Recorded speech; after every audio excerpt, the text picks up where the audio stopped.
बयान में कहा कि दार्जिलिंग के बारे में नहीं ना, तो दार्जिलिंग खत्म कर ले। एक मिनट एक मिनट, दार्जिलिंग पे खत्म कर ले यार।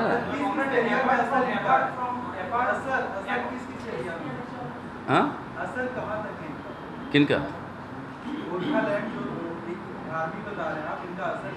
असर सीमित है, असर सीमित है पहाड़ों में और ख़ास तौर पर भूटान के बॉर्डर के समीप। लेकिन सवाल यहाँ पे है कि उस इलाकों में भी अगर निष्पक्ष वोट डलवाना है तो उन पर काबू रखना ज़रूरी है, वरना ये गलतफहमी लोगों में होती है वो ये शायद ये असली आर्मी है जो यहाँ पर हमें कह रही है कि फ़लाने को वोट डालो।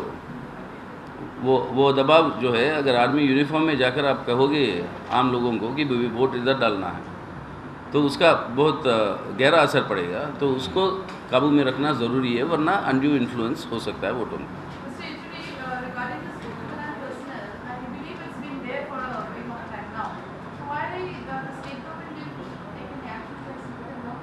No, that is the whole. The point is that it would have had to gone into a confrontation. Much of this thing of this sort of a training in people using army fatigues etc. comes under what we have a law in India called the Army Act, and that is directly under the Ministry of Defence and with the army. So the state government has approached them saying that this will have to be this will have to be tackled.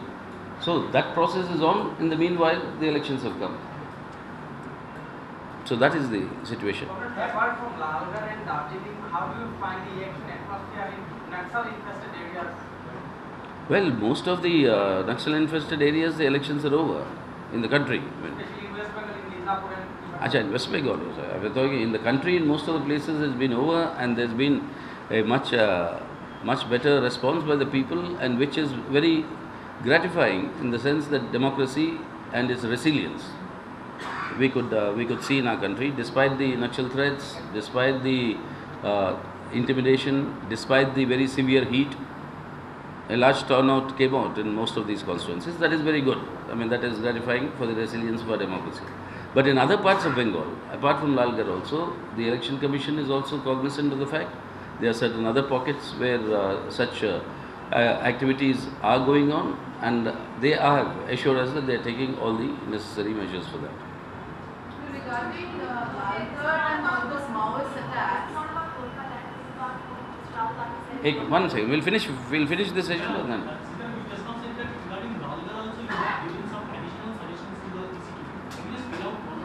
Oh, that I'll circulate it to you, because this has been sent by our state committee directly. Since I'm going, I just forwarded it. I'll give it.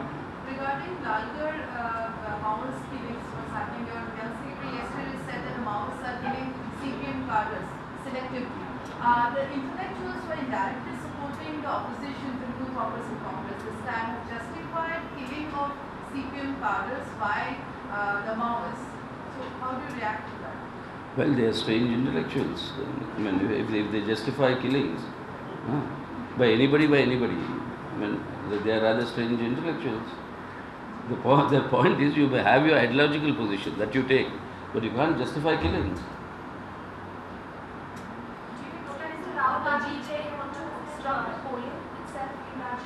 Yes, I don't think they would obstruct the polling, but they would want to contrive and create a situation where the polling would be done in their favor.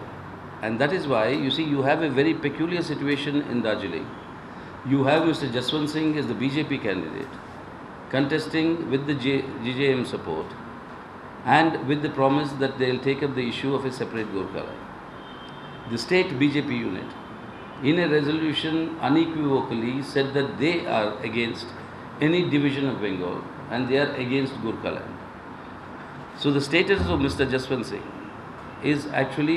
appears very peculiar, in the sense the BJP, on whose symbol he is fighting, disowns the Gorkhaland and says we are against the division of the state. But he is fighting as a BJP candidate with the promise that he will work for Gorkhaland after the elections with the support of the GJM.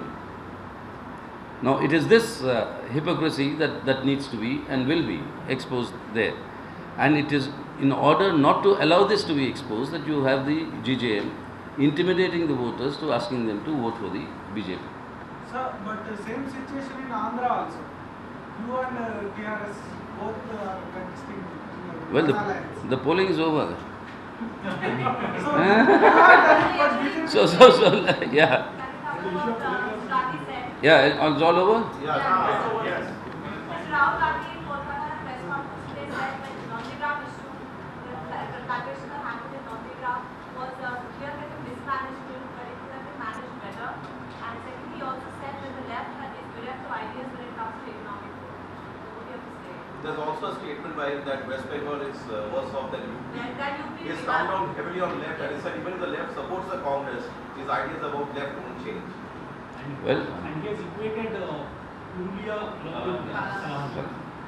well, you see, everybody in the country has the right to have their opinions, and so does Mr. Rahul Gandhi. I mean, let him have his opinions, but the yardstick, the ultimate yardstick in any democracy, whether the government has been working in favor of the people or not, is the response of the people in the elections. Now, in a one-off aberration, let's say like in the background of a communal conflagration that happened in Gujarat, in a one-off expression, one can say that this is a distorted verdict. But when you have a situation when 7 consecutive elections people have voted the left back to power, that merits a little rethinking on people who make such comments on why people of Bengal are reposing faith. And if you say that people of Bengal are reposing faith for wrong reasons, then that is tantamount to insulting the people of Bengal. So all that we are saying is, like Mr. Rajiv Gandhi had once said, that Calcutta is a dead city or a dying city, and you saw what happened. A similar thing is being echoed by the sun, and I'm sure the people of Bengal will give a similar response.